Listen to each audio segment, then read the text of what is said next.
Está gravando. Boa noite, bem-vindos todos. Olha só, vamos começar recapitulando um pouquinho só da nossa maravilhosa linha do tempo. Isso aqui, gente, ajuda muito a estudar. Agora já lembrei de uma outra coisinha que a gente não voltou. Dá para colocar, Nayan, mais coisa? A gente pode ir colocando. Então, olha só. Oba! Vou fazer assim, vou fazer ela aumentada, ver se dá para funcionar assim, né? A gente vem aqui atrás, né? Então, olha só. A gente viu, desde esse período da República, a crise da Bolsa, né? E aqui a gente tem uma coisa muito importante, que é a questão... É bom a gente, de vez em quando, rever isso, sabe? Para a gente recapitular. Eu não quero nunca que vocês percam a linha, sabe? Não pode perder a linha. Isso é muito importante, ter essa noção assim da coisa, como é que foi acontecendo. Então, aqui a gente tinha uma educação muito incipiente ainda, né? Que era uma educação pública para poucos e uma educação pública para a elite, basicamente, né? E não tinha interesse por conta do sistema agrícola que a gente tinha, né? Não tinha muito interesse de fazer uma escola pública também, não tinha muito interesse de educar as pessoas, né? Então, essa relação, isso é importante que vocês tenham em mente, né? Que a educação tem a ver o início, né? Você vê aqui o MEC, que é criado em 1930, com essa era Vargas aqui, começando esse governo Vargas. Ei, Pedro. Boa noite. Boa noite. O que a gente tem? A gente tem um princípio de industrialização, né? O Brasil se modernizando, um novo projeto de nação, tá? E é importante vocês se darem conta que a luta por um sistema nacional de educação tem a ver com esse projeto de nação novo, né, que era de criar um Brasil mais moderno, né, e um Brasil capitalista, tá? Ninguém estava aqui pensando em fazer nada diferente disso nessa época, né? Era uma coisa de saída do período pré-capitalista, né? De uma era praticamente feudal que a gente vivia, tá? Então, a gente tem os marcos importantes, 32, o Manifesto dos Pioneiros, né? Aí depois a gente tem, em 34, uma Constituição muito progressista, tá? Nessa Constituição, manda fazer uma nova LDB e um Plano Nacional de Educação. E aí, esses dois documentos são feitos, mas logo são engavetados por conta do golpe do próprio Vargas, em 1937, faz uma nova Constituição que a gente retroage para trás, tá?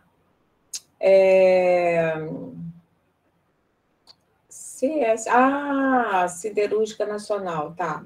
Siderúrgica Nacional. Aqui a gente tem uma coisa que a gente não botou, que é a reforma Capanema, né? Acho que não está aqui. Que é importante da gente botar também. A reforma Capanema, nesse período aqui da ditadura Vargas. Então, nesse período, a gente tem uma educação voltada para esse processo de industrialização. Tá? Então, é importante vocês terem na cabeça isso. Vocês já estudaram Durkheim na sociologia?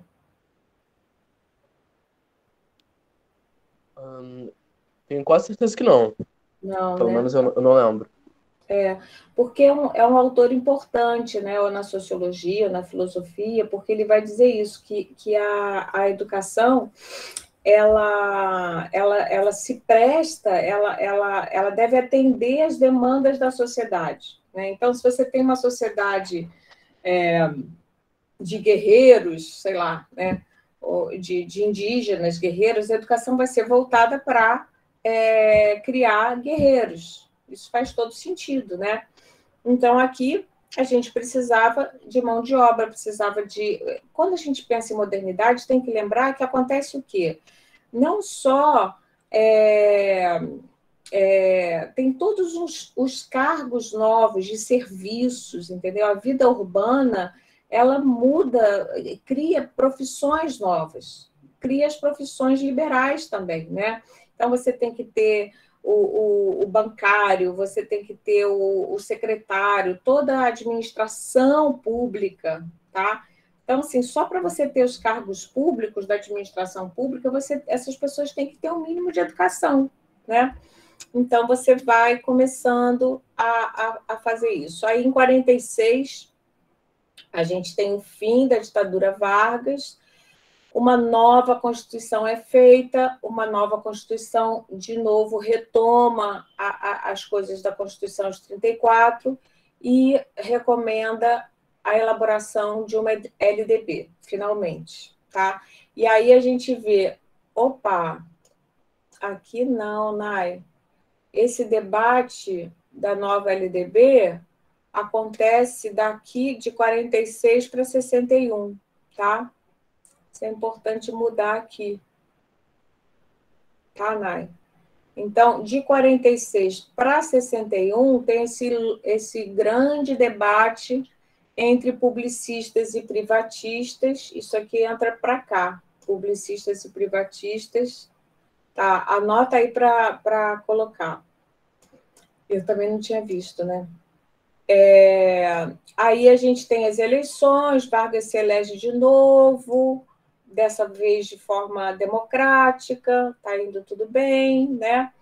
Tem o debate, os privatistas tentando segurar o máximo que eles podem, porque para eles um sistema nacional de educação é uma ameaça ao negócio privado deles, isso a gente já entendeu também, né? E aí a gente chega a uma primeira LDB, olha, tem que botar aqui também, né? Ah, já tem, tá aqui, olha, primeira LDB, tá vendo? Tá aqui a nossa primeira LDB, aí já tem Jânio Quadros, assume e renuncia, aí vem o Jango, que era o vice, bacana. Aqui a gente já tinha a Revolução Cubana, né, no finalzinho da década de 50, e o Brasil, nessa Guerra Fria entre os Estados Unidos e a União Soviética, vai, de alguma forma, se aproximando um pouquinho, bem pouquinho, do bloco comunista, né? Coisa pouca, na verdade, mas enfim. E aí a gente tem aqui, olha, teologia da libertação, muitos projetos de alfabetização popular, aqui entra o projeto do Paulo Freire, né? Que vai durar, gente, coisa de 3 anos, é de 61 a 64. Todas essas coisas inovadoras, planos e metas de reforma agrária, tudo isso vai acontecer aqui muito espremidamente, e tudo isso vai ser abortado em 1964 com o golpe militar. Tá? Uma coisa muito importante, os militares tomam o poder, o que acontece? Eles fazem direto uma nova Constituição. A gente já isso aí é uma coisa que vocês têm que já entender, né? Toda vez que muda o regime político, a Constituição tem que estar de acordo com aquele regime, né? Então, eles revogam a Constituição de 46, que era uma Constituição bastante progressista e democrática, e agora a gente tem um estado de exceção, não é mais um estado de direito, é um estado de exceção. Vamos tentar já se familiarizar com esses termos, tá? E então, o que os militares fazem? Fecham o Congresso, tem... Aqui, onde é que está o AI-5? Está aqui, olha, o AI-5 em 1968, e aí a gente tem, nesse período aqui, logo depois aqui, isso aqui são os anos de chumbo, que a gente chama, o período mais duro da ditadura militar, tá? Que houve muita repressão, muita perseguição, e aí aconteceu que os professores universitários e os professores, todas as pessoas que tinham cargos públicos, que tinham qualquer relação com o que eles chamavam de ideologias exóticas, olha que doido, leia-se comunismo ou socialismo, né? Isso era razão suficiente para as pessoas serem expulsas, serem demitidas, tá? E perseguidas e perderem os seus direitos políticos. E por isso muitas pessoas tiveram que sair do Brasil, fugidas, né? Isso aconteceu com Paulo Freire, isso aconteceu com Anísio Teixeira. Anísio Teixeira também. Anísio Teixeira, aliás, coitado, ele já teve o período da ditadura Vargas, ele também foi perseguido pelo Vargas, ele também ficou exilado, depois ele volta, e depois ele vai ter que se exilar de novo, tá? E aí, como vocês viram com a Nayan, isso é uma coisa bem importante. Os militares, eles não criam uma nova LDB, por quê? Porque a LDB de 61, ela já era suficientemente conservadora, né? Ela já não atendia aos interesses publicistas, como se desejava, né? Então, eles deixaram como estavam e fizeram duas reformas no sentido que a Nay falou super bem isso, um pouco de cala-boca, né? Um pouco de se antecipar aos movimentos, por exemplo, dos estudantes. Aí eu ouvi um pouquinho no começo a... Ai, meu Deus, como é que é o nome dela? Esqueci. Gente, eu estou muito esquecida. Que foi minha aluna semestre passado em antropologia, Alessandra, acho que é Alessandra. Andressa. Obrigada. A Andressa ficou perguntando assim, mas essa lei da reforma universitária foi feita pelos estudantes, né? Ela não estava entendendo direito. Os estudantes não podem fazer lei nenhuma, tá? Isso é óbvio, tá? Como é que as leis são feitas? Você pode, um projeto de lei, tá? Ele pode, que chama uma PL, projeto de lei, ela pode ser encaminhada pela sociedade civil, se organiza e encaminha para o legislativo, que então vai fazer uma proposta de lei. E essa proposta de lei vai ser votada no legislativo, na Câmara dos Deputados, na Câmara no Senado, né? Depois vai para o Senado, e aí, se tiver mudança, volta para os deputados enfim, até ser sancionada pelo Executivo. Mais ou menos são esses os trâmites que passam o projeto de lei, tá? Ou o projeto de lei pode partir do próprio Executivo, mas é o Legislativo que tem que passar pelo Legislativo aquilo, tá? Só que aqui a gente está numa ditadura militar, o trâmite já é outro, completamente diferente. Por isso que os estudantes, eles não aceitam essa proposta do grupo de trabalho dos militares, tá? Eles não aceitam porque eles percebem que aquilo ali é uma cilada, né? Que eles só estavam querendo legitimar a reforma universitária que eles estavam fazendo com a participação dos estudantes. Os estudantes perceberam que era cilada e falaram, não vamos participar dessa palhaçada, tá? E depois, em 71, fazem um novo grupo de trabalho e fazem a reforma que se chama a Lei 5692, que modifica a estrutura do ensino. Muito bem. Agora, eu queria ouvir vocês um pouquinho, o que é que vocês lembram que acontece, quais são os impactos dessas duas reformas, tá? Na educação brasileira. O que a gente pode dizer? O ensino, as mudanças que foram feitas no ensino superior, que efeito que tem? Bom, eu lembro tem contido no texto, né? Eu, eu lembro que essa mudança que foi feita na parte das universidades ajudou a quebrar, ela foi quase que proporcionou, né, a quebra e a divisão, a dispersão desse núcleo estudantil que existia, dessa organização dos estudantes, até dos professores mesmo, por Isso. conta do método avaliativo, principalmente, que mudou, né? Deixou de ser um processo coletivo e passou a ser muito uma coleta por pontuação, né? O modo de se obter os pontos necessários para se formar no ensino superior. Não, não é isso? Não sei, não acho que isso seja tempo assim, nem me lembro disso, na verdade. É, porque eu lembro de ler algo nesse texto que Sim, comenta essa divisão no eu método acho que de de avaliação. aprovação, que passou a ser os pontos, né? Os créditos. Não, Não, entendi. Você está fazendo confusão. tô Deixa eu te fazendo confusão. explicar. Tá, isso é muito importante. Essa confusão é importante. Essa coisa dos créditos não tem a ver com avaliação, tá? Tem a ver com a estrutura do ensino superior. Antigamente, o ensino superior era seriado. O que significava? Você tinha as séries, você entrava no ano, como funciona a educação básica. Uhum, Entendeu? Você tem o quinto ano, sexto ano, sétimo ano, você tinha a sua turma, você entrava e ficava o tempo inteiro com essa turma. sim.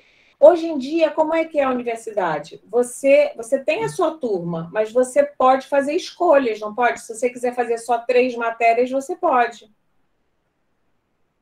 Uhum, uhum. Não é Saquei. assim? Isso daí, quem criou foi a reforma de 68. Tá? A reforma de 68, então, essa mudança foi muito radical. Tá? Essa mudança, a gente está tão acostumado com ela, seria muito estranho a gente pensar numa universidade que fosse como educação básica, né, por anos. Tá? Mas antigamente era assim que funcionava. E aí é claro que os estudantes ficavam muito mais. A possibilidade deles se organizarem era muito maior, porque eles estavam sempre juntos. Tá?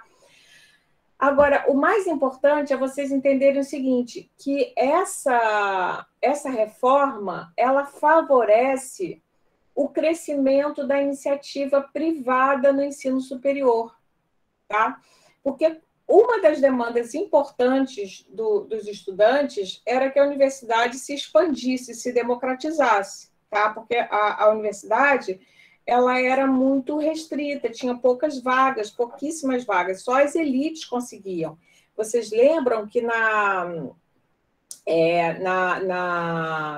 LDB de 61, a única coisa que ela mudou em relação às reformas, à reforma Capanema, é que os estudantes dos ramos técnicos, lembram disso? Eles passaram a poder fazer o vestibular para o ensino superior. Só que eles não conseguiam passar, porque eram pouquíssimas vagas, né? E eles, justamente porque tinham feito ramo finalista, um ramo profissional, profissionalizante, eles não tinham a base para passar no concurso, tá? Então, o que o governo fez? Como é que ele conseguiu? Vocês têm que pensar o seguinte: o que o governo militar queria? Atender a demanda popular, tá? Que era de expandir, mas sem gastar dinheiro público. Então, o que eles fizeram? Criaram as condições para a iniciativa privada oferecer universidade privada para aquilo que era chamado na época de os excedentes. Tá? O que era isso? A pessoa fazia o vestibular, que se chamava vestibular na época, né? Vocês sabem que vestibular vem da palavra vestíbulo, que significa uma salinha, um espaço antes de você entrar num lugar. É um vestíbulo, é uma sala, uma saleta, uma coisa assim, entendeu? Então, vestibular é aquilo que dá acesso ao ensino superior, que dava acesso ao ensino superior. Então, isso começou a virar um problema, porque vocês têm que pensar o seguinte: tem que pensar em termos de fluxo. Uma coisa importante na educação, na gestão do sistema é o fluxo. Então, os estudantes terminavam o que se chamava antes o segundo grau, né? Aí já não tinha mais emprego para eles e eles também não conseguiam entrar para a universidade. Então, ficava uma porção de gente desempregada e sem poder fazer faculdade. Tá? Então, a faculdade, isso é uma coisa muito importante que o Carlos Freitas fala, né? A escola, a educação, ela, numa sociedade de capitalismo mais avançado, que tem menos postos de trabalho, ela tem essa função de adiar a exclusão, tá? Então, com isso, o que acontecia? A pessoa que tinha um trabalho ruinzinho, mas tinha que trabalhar, né? Ela ia para a universidade, até hoje, né, gente? Por exemplo, na Estácio tem mais estudante trabalhador do que na Federal, né? Por quê? Porque na Estácio você meio que paga e passa, né? Você tem essa garantia e você organiza o seu... É bem mais suave, né? De fazer, o curso é mais fácil, se exige menos, é uma formação mais leve, né?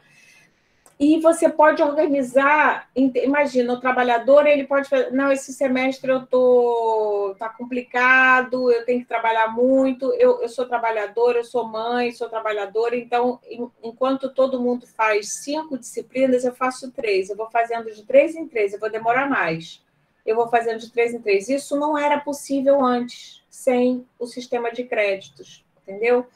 Então, vocês têm que entender que o impacto foi, se a gente tivesse que dizer assim, né? Uma expansão, ele atendeu, o governo militar atendeu a demanda da sociedade civil, né? Que era de democratizar o acesso à universidade, só que fez isso pela iniciativa privada, entenderam?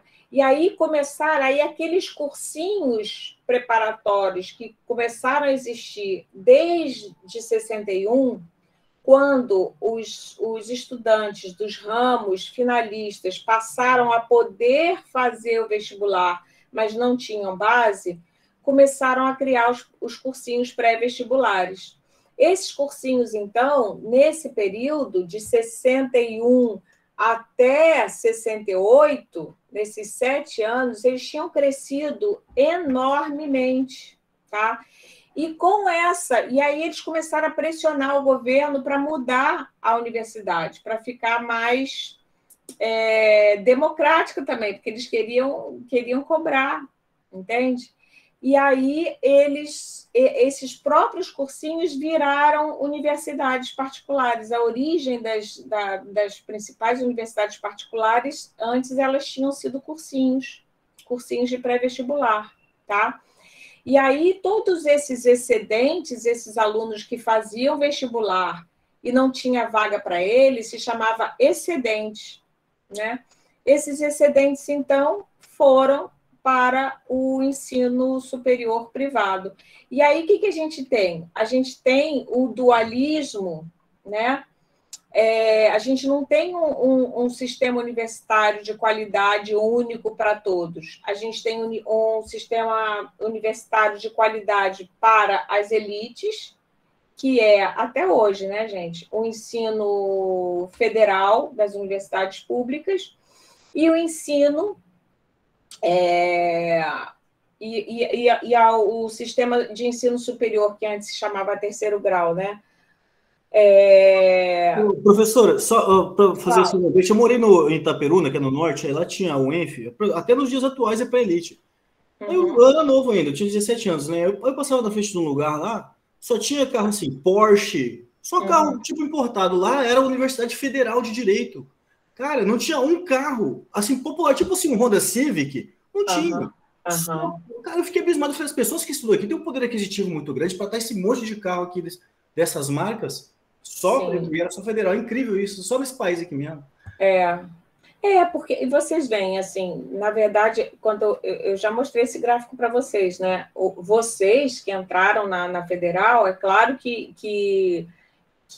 tem enfim, não tem carro próprio e tal, mas em relação a todas as pessoas da idade de vocês, né, vocês já são super elite, entendeu? Porque vocês são aquela faixa pequenininha de estudantes que conseguiu concluir o ensino fundamental, que não é pouca coisa no nosso país, infelizmente.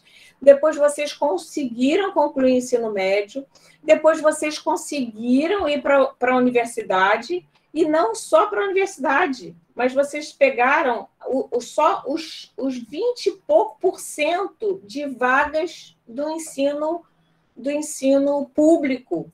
Olha que loucura. E desses do ensino público, vocês ainda pegaram as vagas das federais, da federal.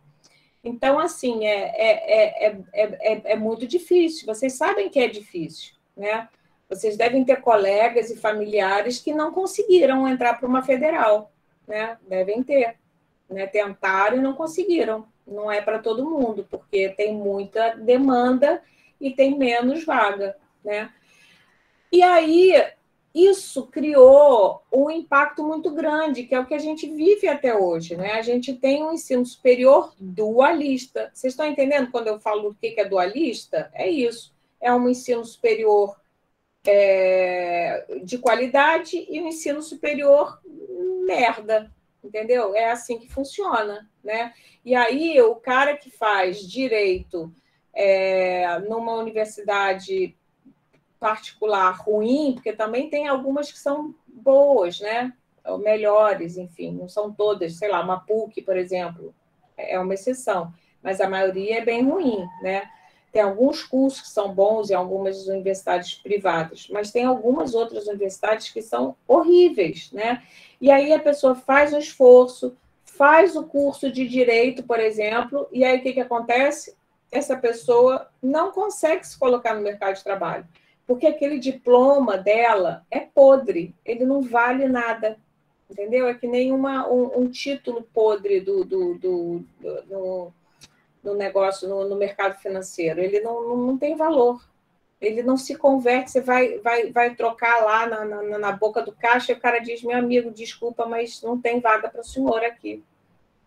Esse seu título não dá para converter numa boa posição no mercado de trabalho, né? Que é uma coisa muito cruel, muito cruel. E aí depois a gente vê a quantidade enorme de pessoas que têm Uber, por exemplo, e que são formados em direito, em engenharia, em várias coisas, nessas universidades caça-níqueis, que a gente chama, né? Muito bem, então isso é o principal. Agora, tem que pensar o seguinte, com essa expansão do ensino superior pela iniciativa privada, tá? O que aconteceu? Qual era a proporção? Mais ou menos, quer dizer, hoje a gente tem mais do que 70% do ensino superior da universidade privada. Olha que doideira, gente. Mais do que 70% é universidade privada. Ou seja, a cada 10 vagas no ensino superior, 7,5 são privadas e de qualidade duvidosa, tá? Então, assim, foi criado um ensino superior muito fraco, tá certo? Onde as desigualdades que havia antes, elas se perpetuaram, só que num outro nível, né? A exclusão, eu estava lendo um autor, que é o Bourdieu, né? que é sociólogo também, não sei se daqui a pouco vocês devem ver na sociologia, que ele fala uma coisa muito interessante, que que ele chama de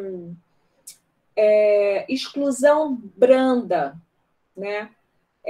Porque uma coisa, antigamente não tinha escola para o pobre simplesmente não entrava na escola. Hoje em dia, o pobre fica na escola, se forma e tudo, mas tem uma educação péssima que não serve para nada, né? que não se reverte em posições vantajosas no mercado de trabalho. Quando eu digo posições vantajosas, eu estou falando o quê?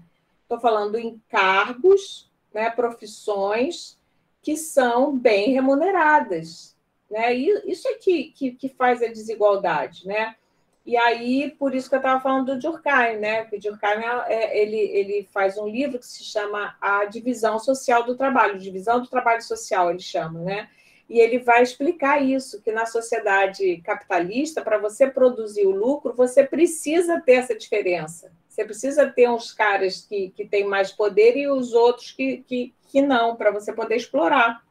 Essa é a lógica do capitalismo, né? E é uma lógica, gente, é muito triste isso, mas é verdade, assim. A gente está em que lugar no capitalismo no Brasil? A gente não está do lado dos mais pobrezinhos, não, entendeu? Porque são pouquíssimos que têm acesso ao ensino superior federal, são poucos, né? É claro que dentro disso ainda tem mais distinções, como diria o Bourdieu, né? Então, o que eu quero dizer? Por exemplo, vocês, fazendo um concurso público, né, vocês têm muito mais chance de conseguirem melhores postos de trabalho do que os colegas que não fizeram a federal. Vocês têm noção disso? E quando vocês ocupam esse lugar, vocês estão tendo privilégio em relação a outros, porque esses outros são o exército de reserva de vocês, entendeu? De alguma forma, é muito cruel, ninguém escapa disso, tá? E aí, o que aconteceu? Vamos botar 70%. 70% de todas as profissões universitárias, inclusive o magistério, a pedagogia, as pessoas eram formadas com uma qualidade ruim, tá? Imagina, todas as licenciaturas, imaginem que dos professores que vocês tiveram na educação básica, quantos deles se formaram numa universidade federal? Pouquíssimos, tá?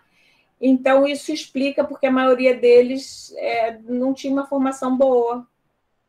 Não era culpa deles, né? Porque eles tiveram uma educação fraca, uma educação ruim, né? Que é uma educação voltada para o interesse privado, não para o interesse público, né? O que o dono de uma rede de universidades quer? Ganhar dinheiro, né? Quer vender diploma, sabe? Mas ele não quer formar pessoas boas, né, para o trabalho. Então, o que aconteceu? Essa expansão precarizada do ensino superior na década de 70, tá? Vamos botar aí, o negócio começou em 68, mas assim, a gente pode chamar de década de 70, teve impacto também para a educação básica. É isso que esses autores chamam do golpe pela base, né? Porque essas universidades formavam os professores da educação básica também, tá? Então, a educação básica perdeu com isso. Em relação à Lei 5692, então, essa reforma universitária, o AI-5, essa coisa toda, a gente teve um prejuízo, porque quadros, os mais preparados, intelectuais e tal, foram expulsos da universidade, né? E depois se criou muitas universidades de baixa qualidade. Tá? E lembrando que essas universidades de baixa qualidade formavam professores da educação básica. Tá? Então, isso também, essa expansão precarizada do ensino superior, também teve impacto na educação básica. Tá? Então, isso foi bastante ruim. Outra coisa que eles fizeram, em 67, com essa Constituição nova, eles retiraram aquela coisa que a gente sempre fala aqui, que é indispensável para a gente ter uma educação de qualidade, que é a vinculação de recursos. Lembram disso? Então, tiraram os recursos da União, a vinculação de recursos tiraram da Constituição Federal. Então, essa expansão foi... Gente, sempre que tem expansão sem recursos, você tem uma expansão precarizada. É como você pegar um elástico, sabe, e esticar. vai ficar esgarçado, vai ficar fraco, tá?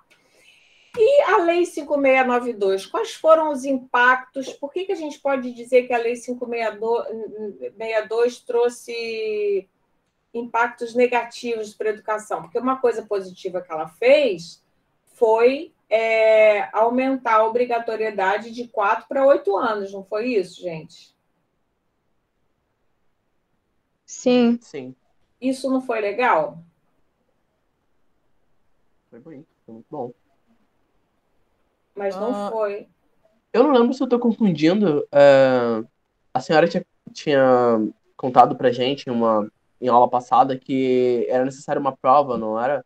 Para dar seguimento. Exatamente, exatamente. Eles acabaram com essa prova de admissão.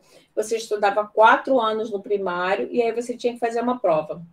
Vocês têm que pensar que toda vez que tem prova, isso acontece por quê? Porque existe mais demanda do que oferta. A oferta de vagas era pouca, tá? Então, tinha que haver o concurso. Quando eles expandiram, quando a gente expande, quando o governo expande, torna obrigatório mais anos de escolaridade, qual é a obrigação que o governo tem que ter? Qual é a responsabilidade que o governo tem que ter? Ele tem que garantir o acesso As a esses vagas. ensinos. Uhum. Ele tem que criar essas vagas. E aí ele Entendeu? precisa tirar o funil que é a prova, né? Exatamente. Não adianta só tirar a prova. O funil ele vai continuar existindo. Quem faz o funil é a lei do mercado, entendeu? Então, se você tem, sei lá, só 3 meninos bonitos na turma, tem o funil para namorar os meninos bonitos, porque só tem 3, sei lá, imaginando uma situação qualquer. Enfim, tá? Então, não adianta você falar assim, não vai ter competição. Não tem jeito. Tem mais gente querendo namorar os meninos do que meninos disponíveis. Então, tem um funil aí, tá? Então, para não ter funil, você tinha que criar mais vagas, tá certo? Então, de novo, mas como é que ele ia criar vaga se, ao mesmo tempo, na Constituição de 67, houve a retirada da obrigatoriedade de vinculação de recursos para a União, para a educação? Entendeu? Então, de novo, expansão precarizada, né? Então, eles expandiram, e foi aí, gente, foi na Lei 5692, em 71, a partir de 71, que o ensino público começou a ficar péssimo, tá? Porque antes era ótimo. Por que era ótimo? Porque era muito difícil entrar, era dinheiro para pouca gente, né? Para poucos professores, o sistema era bem reduzido, tá? Quando eles expandiram, eles não expandiram botando dinheiro proporcionalmente ao número de vagas que eles aumentaram. Ao contrário, eles tiraram dinheiro, tá? E aí, o que aconteceu? Os professores começaram a ser super mal pagos, não tinha aumento salarial, era uma coisa de louco, e eles começaram a fazer greves. Olha aqui, olha. Em 79, aqui a greve dos metalúrgicos do ABC Paulista, daqui que vai surgir o PT, tá? Então, tem muitas greves, porque não pagam o salário do professor nunca foi tão mal pago nessa época, tá? Então, a gente teve aqui também um controle muito grande do que era dado, não tinha gestão democrática, né, nas escolas. Então, eles juntaram esses 4 anos, eles chamavam de primário, tá? Juntaram o primário com o ginásio, que a gente hoje chama, o primário hoje a gente chama de quê, gente?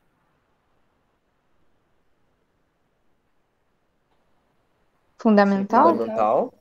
Fundamental 1. 1, né? Isso.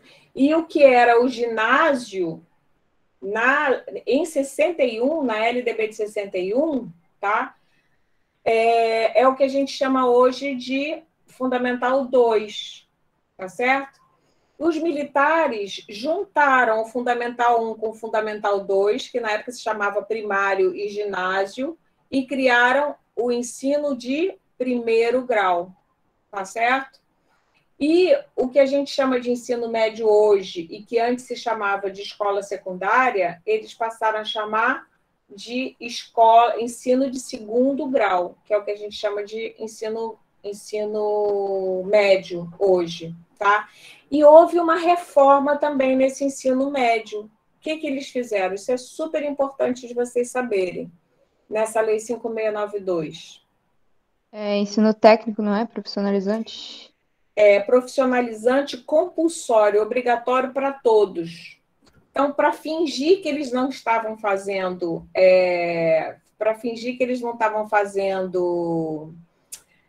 um ensino de segundo grau dualista, eles falaram: todo mundo vai fazer profissionalizante e formação geral ao mesmo tempo.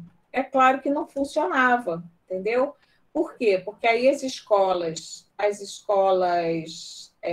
particulares, elas davam esse profissionalizante que passou a ser obrigatório de mentirinha, entendeu? E reforçavam mesmo na formação geral.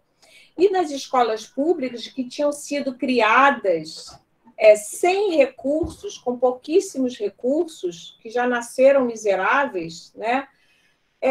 Como é que ele ia poder fazer que todas as escolas fossem profissionalizantes, ainda por cima, com vários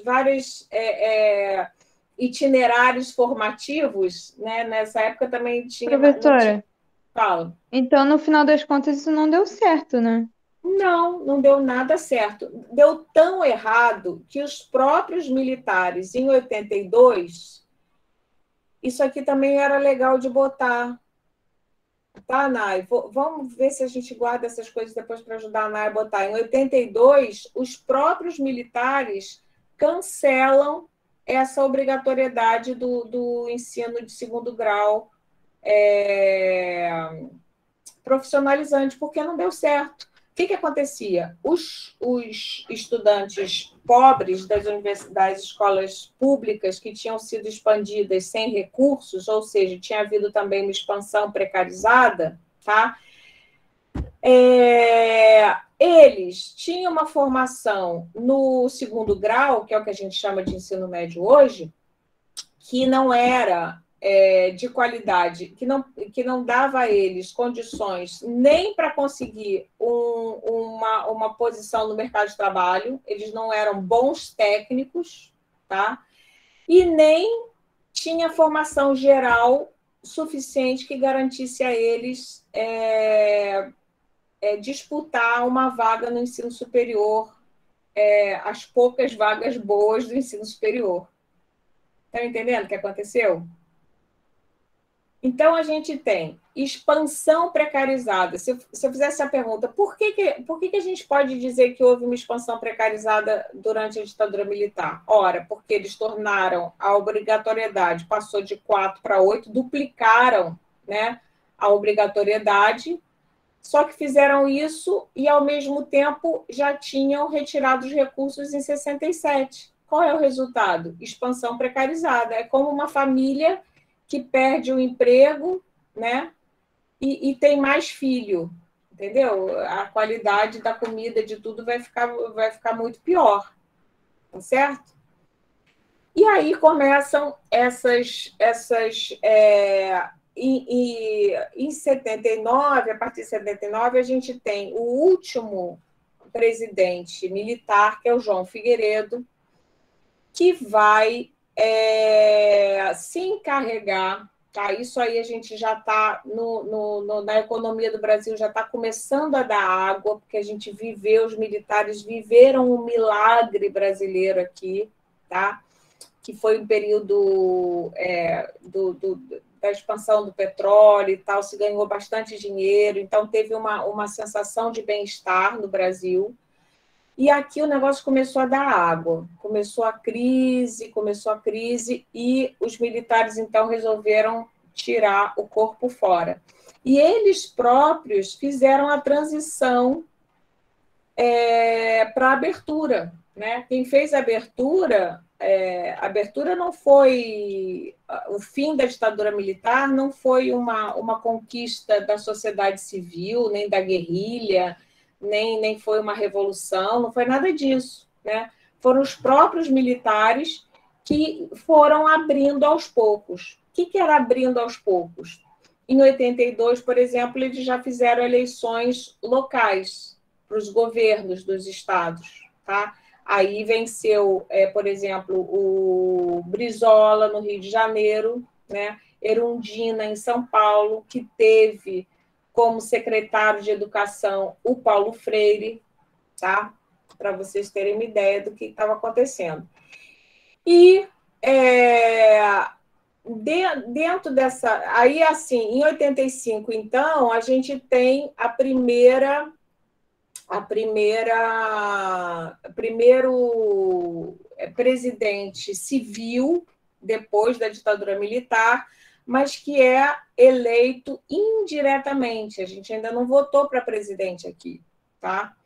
Eu votei, a primeira vez que eu votei na minha vida foi em 82 para governador. Depois, em 85, o Tancredo Neves é eleito de forma indireta pelo colegiado interno do governo, tá? Mas já foi bacana, a gente comemorou, ficou felizinho e tal. E aí, o que aconteceu? A partir de 85, nessa época aqui, se abriu uma nova constituinte. Isso aqui também era legal da gente botar, tá? Uma nova constituinte, que é um grupo de parlamentares para fazer uma nova Constituição, tá certo? Porque tinha acabado a ditadura militar, a gente não ia ficar com essa Constituição de 67, tá certo? E aí tem uma coisa muito interessante, esse Goiânia aqui tem que sair, ó. A Goiânia é aqui, Carta de Goiânia é de 85. Então, a sociedade civil, em 1985, vai fazer uma carta...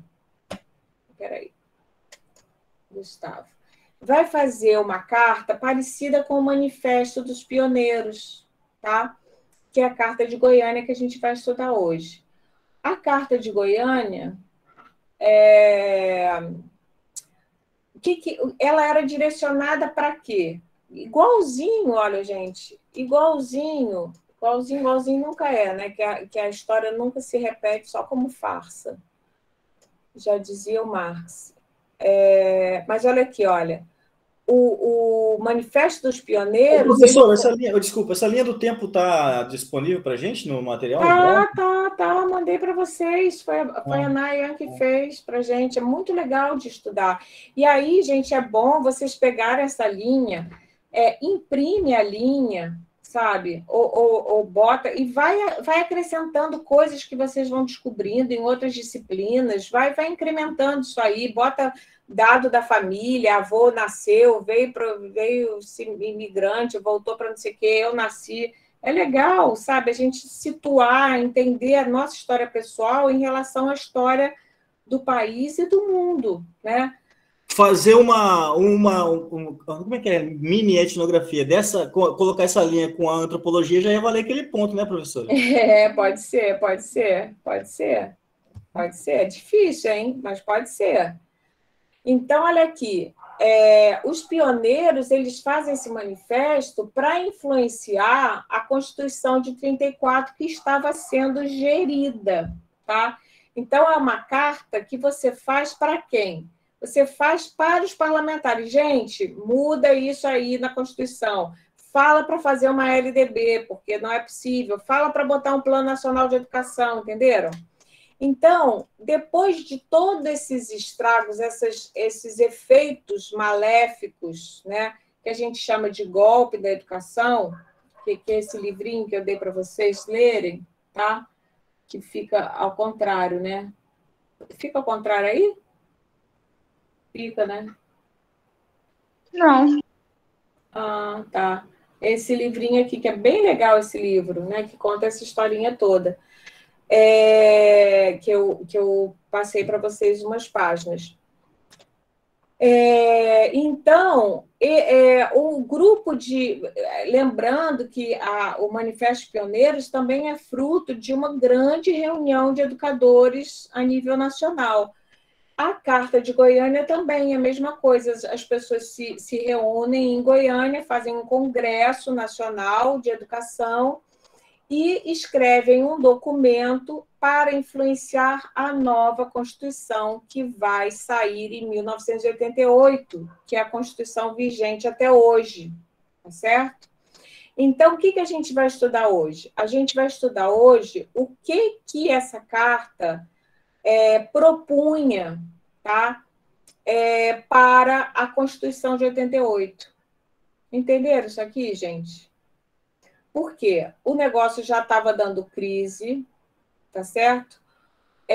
Os próprios militares já tinham acabado em 1982. Então, a gente bota aqui, olha, 82, tem que botar. 82,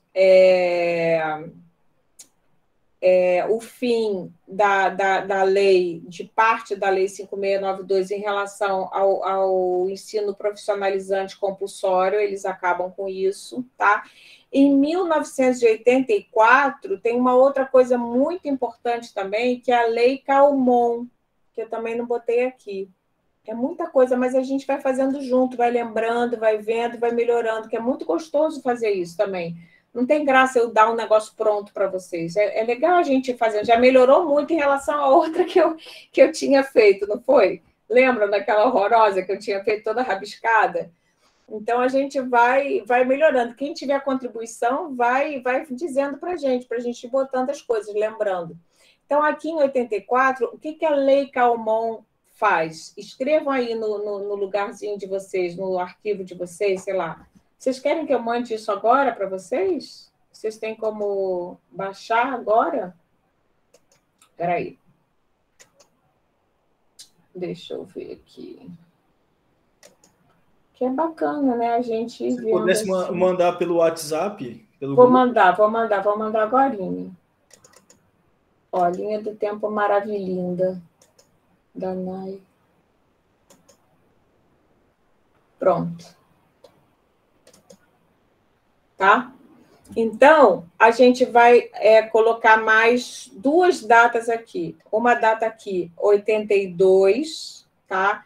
Que é o fim do profissionalizante obrigatório, tá? E 82, que eu falei, né? 82 e 84. 84, a Lei Calmon. O que é a Lei Calmon? O senador Calmon, João Calmon, se eu não me engano, ele conseguiu fazer uma alteração e incluir a obrigação da vinculação de recursos para a educação, em 1984, Lei Calmon. Tá? Isso aqui é muito importante, que era menos do que está hoje. Tá? Era 13% só, 13% e 20%. 13%, o que é 13% e 20%? Deixa eu falar para vocês. A Lei Calmon diz o seguinte, que o governo era obrigado, a União era obrigada a destinar 13% da sua receita para a educação e estados, municípios e Distrito Federal era obrigada, por conta dessa lei, da Lei Calmon, de 1984, a destinar 20% da sua receita para a educação, de alguns impostos, tá certo? Isso tudo acontece, tá vendo? No governo João Figueiredo, antes do fim da ditadura militar, para vocês verem que esse negócio, né, assim, e aí acabou a ditadura, não é assim, é uma, sabe aquele... Ai, meu Deus, como é que é o nome daquela coisa? Timer, né? Que tem aquela luzinha que você faz devagarzinho, progressivamente vai diminuindo, apagando, sabe? É assim que acontece. Um casamento acaba assim, não acaba assim, desliga interruptor. Não é? Já viram um casamento terminar assim? Aí, pum, desliga. Não, já estava dando sinal, já estava dando água antes, vai dando água, tá entendendo? Sabem o que é dar água, não sabem, gente, essa expressão? Pior que não. Não. Tipo, dando sinal, sei lá. Gente, vocês têm que perguntar para mim. Eu fico falando coisa gíria antiga que vocês não sabem. Da água é o seguinte, eu gosto muito dessa expressão. Imagina um barco que tem o furinho, entendeu? E aí a gente diz que começa a dar água. Antes do barco afundar, né, antes do Titanic afundar, começou a dar água. Entenderam a metáfora? Sim, é uma boa metáfora. É muito boa, não é? Uhum, Começa da água, começa da água. Então, assim, é bem legal. Então, o negócio começou a dar água no finalzinho da década de 70. O que é dar água, né? Os militares não conseguiam mais, com toda a repressão deles, não tinha mais como reprimir, entendeu? Os metalúrgicos faziam as greves. Ei, Gustavo, os professores não aguentavam mais os salários que eles tinham, estava todo mundo fazendo greve, tinha greve toda hora, tinha greve, greve, greve, greve. Às vezes eu tinha vontade de fazer aquele personagem do Porta dos Fundos. Aí todo mundo fazia greve, e era uma greve para cá, uma greve para lá. Como é que é o nome daquele cara? Muito bom, né? Aí faz uma greve, uma confusão danada, aí faz Carta de Goiânia, faz Carta de Goiânia, aí muda a Constituição, não muda a Constituição, aí tá. Então, começou um caos. E o João Figueiredo, gente, ele falava uma coisa que era hilário. Ele falava assim, eu quero abertura, eu vou abrir esse país. Como é que ele fazia assim? Como é que ele falava, gente?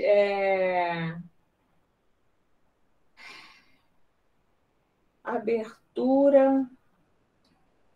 a democracia era uma coisa assim, tipo, vai ser obrigatória, mas tinha uma expressão que ele falava que era muito engraçada. Eu estava viva nessa época, eu era gente já, né, em 79. Eu prendo e arrebento. Quem não quiser a abertura, eu prendo e arrebento. Olha que coisa linda. Então, eles falaram, vamos fazer uma abertura lenta e gradual, era o que eles diziam. Uma abertura lenta e gradual. Aí foram abrindo. Mas essa abertura, ela foi sendo também, né, é claro que o governo militar estava dando água já, estavam a fim de entregar o governo mesmo, mas também a sociedade civil estava se organizando, estava pressionando, estava fazendo greve, entendeu? Não foram os guerrilheiros, né? Agora está com essa coisa do Manguela, o filme do Manguela, não sei se vocês já viram, eu não vi ainda, estou querendo ver. Mas não foram eles que acabaram com a ditadura militar, definitivamente não foram, entendeu? Eu acho que muito mais essas greves, né? Esses movimentos, assim, e a própria crise econômica. Se eu tivesse que, sei lá, se me perguntassem, eu diria que foi isso, entendeu? Teve uma crise política, uma crise econômica, né? São sempre vários fatores, né? E essas pressões sociais, uma coisa parecida um pouco com a década de 30, né, também, parecida no sentido de que são vários fatores, é uma coisa complexa, tá? E aí, essa carta é o que a gente vai estudar hoje, né? O que essas pessoas pediram, o que essa carta pedia, tá? E o que a gente conseguiu, o que não conseguiu. Esse é o tema, tá? Então, é um momento muito interessante do Brasil, né? É um momento de redemocratização. Eu vivi esse tempo, gente, em 85, eu tinha 21 anos. Em 85, eu tinha 21. Gente, é isso mesmo? Nasci em 64, em 85 eu tinha 21 anos. 21 anos eu tinha saído da casa dos meus pais, morava com os amigos em Santa Teresa, trabalhava, tinha abandonado a faculdade, que eu tinha entrado, eu entrei na faculdade aqui, em 82, assim. Aí eu vivi todo esse período de redemocratização, foi a minha juventude, era muito esperançoso, a gente tinha muita esperança, a gente achava que a democracia ia trazer a paz social, ia tudo se resolver, entendeu? Os militares iam embora, ia ser assim, ia ser uma maravilha tudo. Depois a gente viu que tinha outras formas de opressão que não precisavam mais dos militares, né? Mas, enfim. Então, é isso. Aí a gente, vamos guardar, então, agora esse. Então, eu queria que vocês acrescentassem aqui, olha, tirasse essa Goiânia daqui, essa Goiânia sai daqui, bota 82, fim do... O que eu falei? Do profissionalizante obrigatório, compulsório. 84, Lei Calmon. 13% de vinculação da União e 20% de vinculação dos estados e municípios, tá? E o que mais que a gente falou que tinha que mudar? E esse debate aqui não é daqui para cá, tá? É de 46 para 61. De 46 para 61 que a gente estudou isso aí, tá? Então, agora, a gente vai fazer, eu vou apresentar para vocês um esqueminha.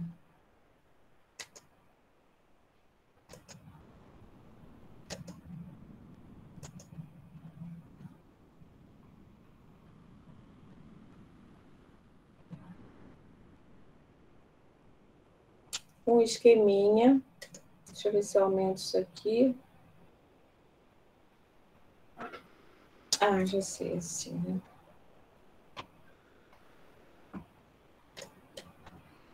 Tá? Então, a gente vai ver nessa coluna aqui o que a Carta de Goiânia pedia, né? O que a sociedade civil, o que os educadores queriam, para quê? Para reverter, né? Para tentar melhorar. Imaginem, gente, imaginem que o Bolsonaro, depois que o Bolsonaro não se reelege, eu não sei qual é a posição de vocês, mas eu estou achando que está um governo muito ruim, né, gente? Tem muita coisa ruim. Mas, enfim, a gente não vai discutir agora isso aqui. Mas, para a educação, teve muitas coisas ruins. Depois a gente vai ter um momento Bolsonaro na nossa disciplina, está lá previsto, tá?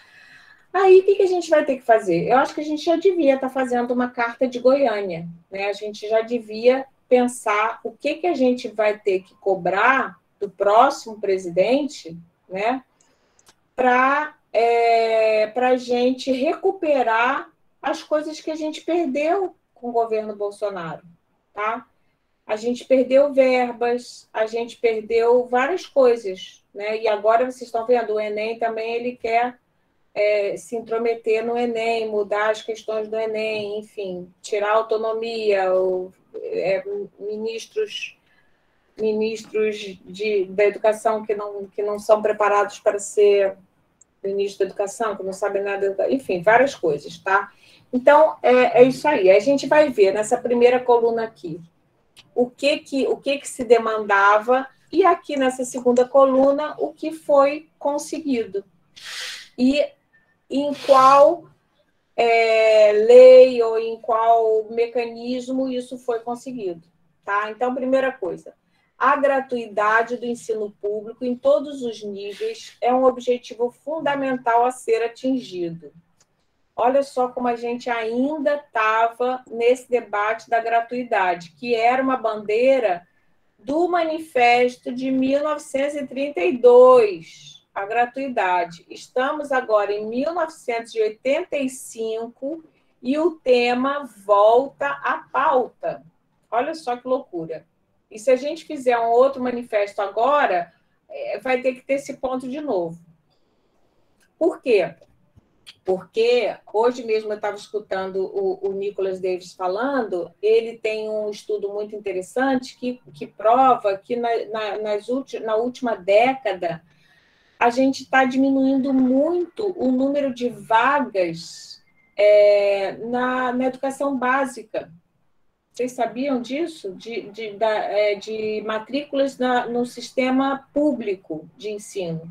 E está aumentando as matrículas no ensino privado da educação básica.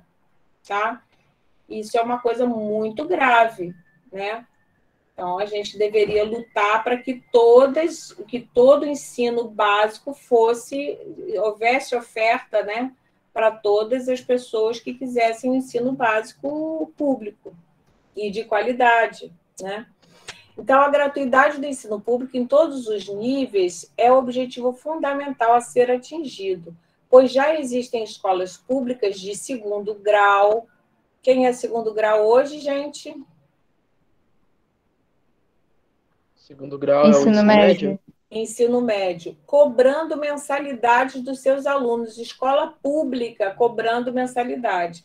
E aí, gente, a gente pensa assim, gente, que absurdo, como é que isso... Ainda existe isso, tá? Ainda existe isso. E existe de formas camufladas. Por exemplo, quando eu fiz o meu primário, que foi o ensino fundamental 1, né, havia uma coisa chamada caixa escolar, tá? Que era o seguinte, as famílias que tinham mais recursos, a escola cobrava um valor, que era tipo uma caixinha para dar uma força para a escola, tá entendendo? E as famílias davam um dinheirinho, faziam uma caixa. Tá? Por quê? Porque a escola estava miserável, porque o poder público não pagava, então passava o chapéu. Tá? Sem falar no pagamento de cursos das universidades federais e estaduais. Gente, isso existe hoje. Existem cursos de especialização que são cobrados nas universidades federais também. Às vezes até tão caros quanto as faculdades particulares. Entendemos que a Constituição, que há de vir, deverá incluir em seu texto um artigo como o da Constituição do Estado de São Paulo de 1947. O ensino será gratuito nos estabelecimentos oficiais. São Paulo estava sempre na vanguarda, né? Então, vocês veem que no Manifesto de 32, o Manifesto de 32 foi muito influenciado por esse movimento da Escola Nova, que basicamente se desenvolveu nas escolas de São Paulo, tá? Em São Paulo. E será que a gente conseguiu isso? Aí a gente vai ver aqui agora. Por que não está andando aqui? A gratuidade do ensino nos estabelecimentos oficiais, em todos os níveis, foi assegurada de direito. Antes, além do ensino fundamental, primeiro grau, existia apenas de fato, podia ser alterada a qualquer momento. Então, vocês sabem o que é isso, né? De direito e de fato. De direito é quando você tem a lei dizendo, né? Podia ser alterada a qualquer momento. No entanto, as disposições gerais da Constituição determinaram que esse princípio não se aplica esse ato em crase aqui, tá? As instituições educacionais criadas por lei municipal ou estadual existentes em 1988, desde que não fossem mantidas preponderantemente com recursos públicos. Então, neste caso, muitas fundações de ensino da educação superior de Santa Catarina e do Paraná, por exemplo, recebiam cobertura legal para continuarem a cobrar mensalidades. Então, assim, de novo, ganhamos um pouquinho? Ganhamos. Né? Na Constituição, isso ficou escrito que tinha que ser gratuito, mas havia na própria lei umas brechas que permitiam a cobrança em algumas situações. Tá? Professora. Fala. Tudo bom? Boa noite. Boa noite. Acho que hoje está conseguindo me escutar. Ontem eu acho que era o fone. Tô. Olha, a senhora falando sobre, a gente estudando sobre esse assunto dessa Carta de Goiânia, da gratuidade do ensino, eu lembro que quando eu fui fazer uma matrícula não sei se a senhora vai conhecer, uma escola muito famosa de São Paulo, a escola estadual Ascendino Reis. Não. Ela tá, assim, uma das melhores do estado, assim, as escolas do estado de São Paulo. E aí eu achei uma matéria, assim, na internet muito antiga, assim, eu acho que devia ser 92 ou 94, que era uma denúncia que as pessoas estavam fazendo porque essa escola, onde eu ia estudar, estava cobrando uma taxa para poder fazer a matrícula dos alunos, mesmo sendo uma escola pública. Pois Eu lembrei disso agora. Sim, sim. É uma doideira. Isso acontece. E, assim, é sempre de um jeitinho que não é que está cobrando mensalidade, entendeu? Às vezes cobra também, né? Mas é como uma forma de ajuda. E acontece isso por quê? Porque a escola quer manter aquela qualidade, mas você acaba criando uma coisa muito perversa, né? Que é uma escola pública que tem um status muito especial, e aí é difícil você entrar naquela escola, não é isso? Aí tem uma seleção, quem é que só consegue vaga se você conhecer alguém, Quer dizer, não é totalmente democrática, né? O acesso não é totalmente democrático. O segundo ponto, a dotação automática de recursos para o ensino, como determina a emenda constitucional número 24, João Calmon, essa que a gente estava comentando, tá vendo? Deve ser mantida na nova Constituição, nos mesmos termos, 13% dos impostos da União, 25% dos estados e municípios, A regulamentação desse dispositivo deve fazer com que fontes da receita...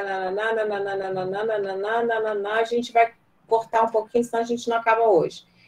Aí, o que a gente conseguiu? A gente conseguiu mais, tá? A gente conseguiu mais do que a Lei Calmon. A gente foi para 18% da receita dos impostos do governo federal, da União, e 25% dos governos estaduais, municipais, Então, gente, isso daqui está na lei. Isso aqui foi uma coisa muito legal que a gente conseguiu. É garantia? Não é garantia.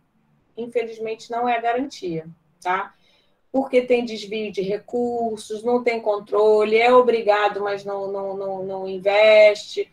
Mas, sem a lei, a gente fica mais vendido ainda, né? Então, é bom que a gente tenha, pelo menos, a lei. Então, isso foi um ganho muito importante. Outra coisa importante em relação a isso é que a LDB... Então, olha só, a Carta de Goiânia influenciou 2 documentos, 2 marcos legais. Quando eu digo marco legal, é o quê? É um contorno, tipo uma moldura, né? É um marco legal, tá? Que dá um limite de lei. A lei é alguma coisa que te dá um limite, né?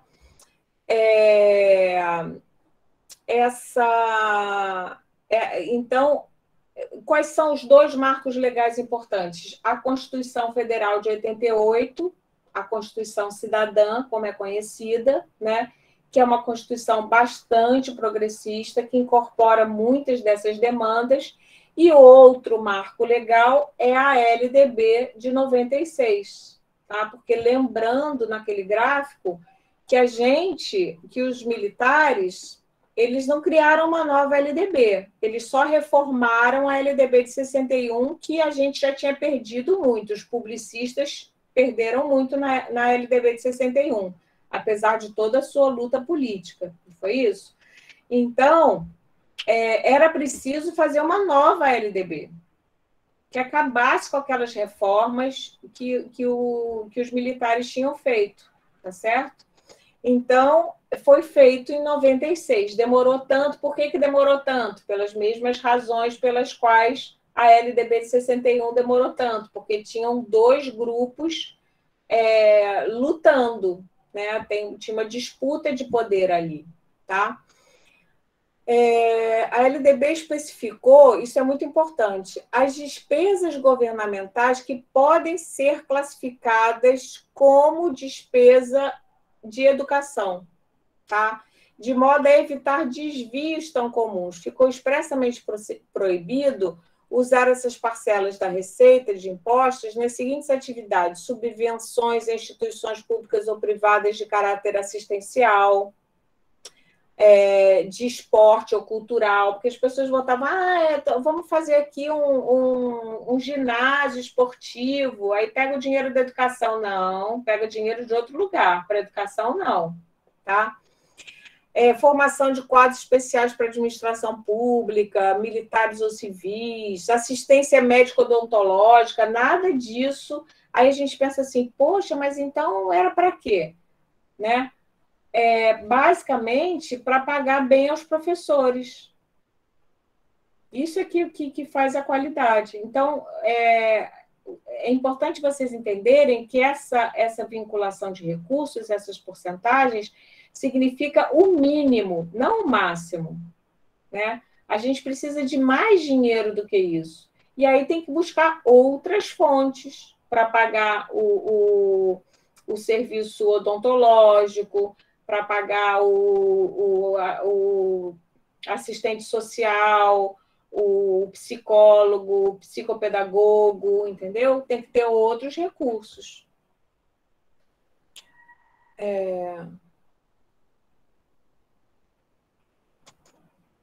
Então, peraí, deixa eu apagar isso aqui, porque o WhatsApp fica pipocando aqui. Então, isso foi uma coisa bem bacana. Isso quer dizer que os governos devem providenciar outras fontes de recursos para cobrir despesas importantes para a escola. Terceiro ponto.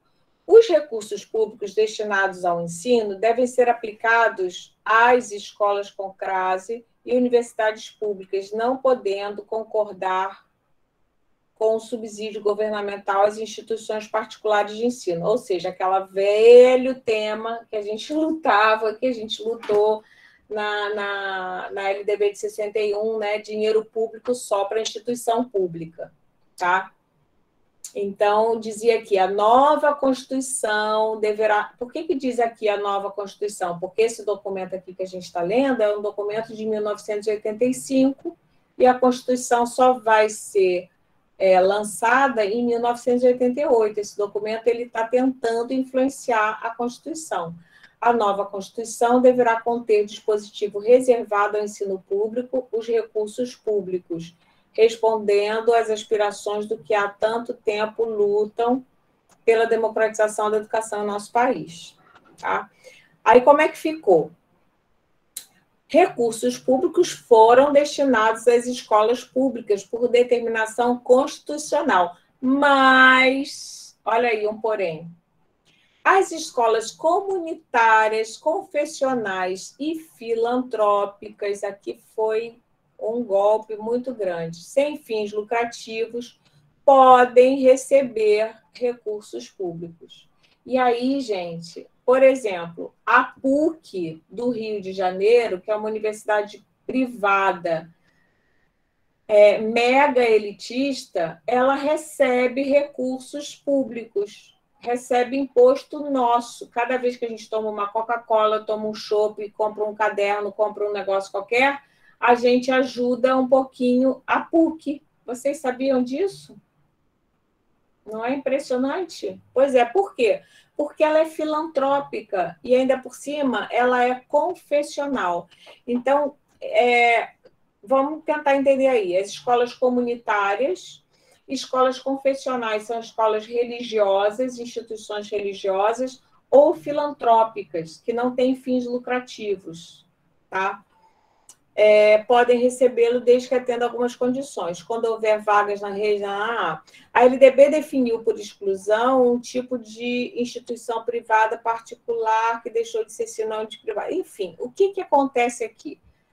Na Constituição, isso foi um ponto, não sei se vocês sabem, mas quando a Constituição de 88 foi assinada, em 1988 foi promulgada, o PT, que fazia oposição ao governo nessa época, né, que era um partido muito sério, muito, enfim, combativo e tal, não assinou a Constituição de 88 por causa de coisas como essa, tá? Porque eles diziam que a Constituição não estava do jeito que se queria. Realmente não estava do jeito que se queria, mas era já alguma coisa, tipo meia vitória mais vitória, né? Mas realmente bem ruim, a gente perdeu muito aí, né? Então, se ganhou por um lado, mas abriu de novo uma brecha por outro. 4. A nova Constituição deverá manter o encargo do salário educação. Tá? Isso aqui é muito interessante. Salário educação, o que é? Eu vou falando assim porque senão vocês vão ficar cansados e não sei se vocês já devem estar cansados, né? O salário educação é uma coisa já antiga, já tinha desde a década de 60, desde antes até, acho que na Reforma Capanema já tinha, que empresas com certo número de funcionários teria que pagar uma contribuição, tá? Para oferecer, na verdade, no começo era para oferecer educação para os seus funcionários. Só que aí as escolas, as empresas, que eram empresas de qualquer outra coisa, era uma fábrica de tecido, por exemplo, né? Ela não sabia fazer escola, né? Então, o que ela fazia? Ela passou a pagar um imposto para o governo e o governo oferecia a escola. Isso se institucionalizou e virou o salário educação. Só que esse salário educação era cobrado uma porcentagem uma porcentagem da folha de pagamento da empresa. O que é a folha de pagamento? É o número de funcionários que você tem. Então, se a empresa tivesse X funcionários, 100 funcionários, pagava uma porcentagem de 100 funcionários. Se tivesse 1.000 funcionários, pagava mais salário educação, tá? Então, o salário educação não é um imposto, é uma contribuição que os empresários dão, é uma outra fonte de recursos para a educação. E o que os educadores queriam na Carta de Goiânia? Queriam que essa contribuição, salário-educação, cobrado dos empresários, ao invés de ser cobrado, fosse calculado sobre a folha de pagamento, fosse calculado sobre os lucros das empresas. Né? Então, aí você pensa assim, por exemplo, se você pensa numa empresa, por exemplo, como o Google, né? Gente, quantos funcionários o Google tem? Pode ter pouquíssimos funcionários, né? Então, não é jogo a gente cobrar uma porcentagem do número de funcionários, é muito melhor a gente cobrar uma porcentagem do lucro que a empresa tem. Se a empresa lucra muito, ela tem que pagar mais para ajudar a educação. Tá? Mas isso não foi conquistado, continuou a mesma coisa. Tá?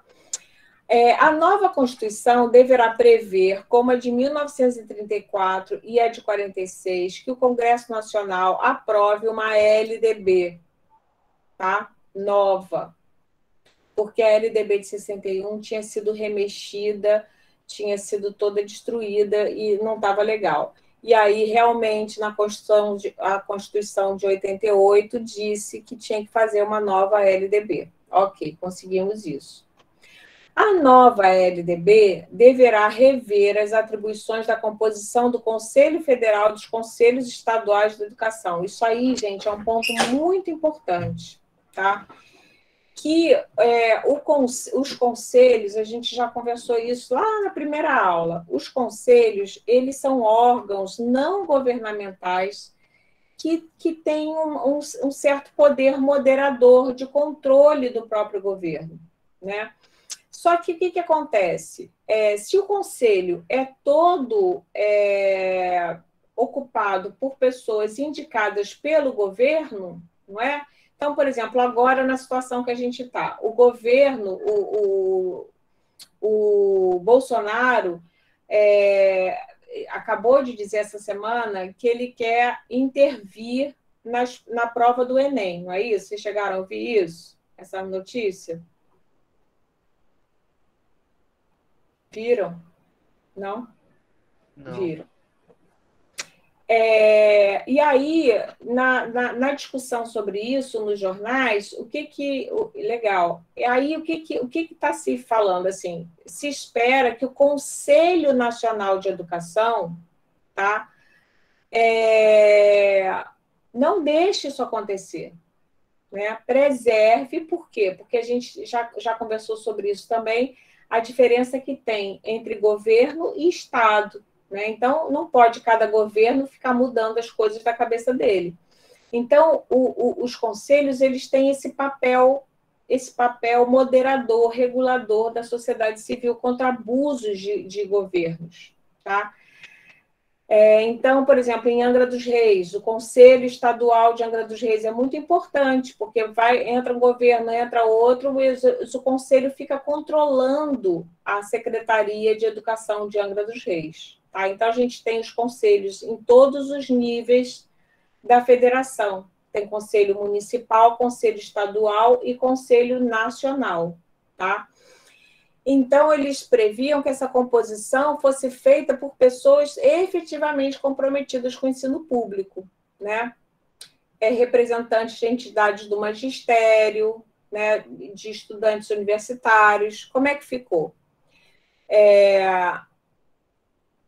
A Lei 9.131 de 95 definiu a composição do Conselho Nacional de Educação e inovou na forma de escolha de seus membros.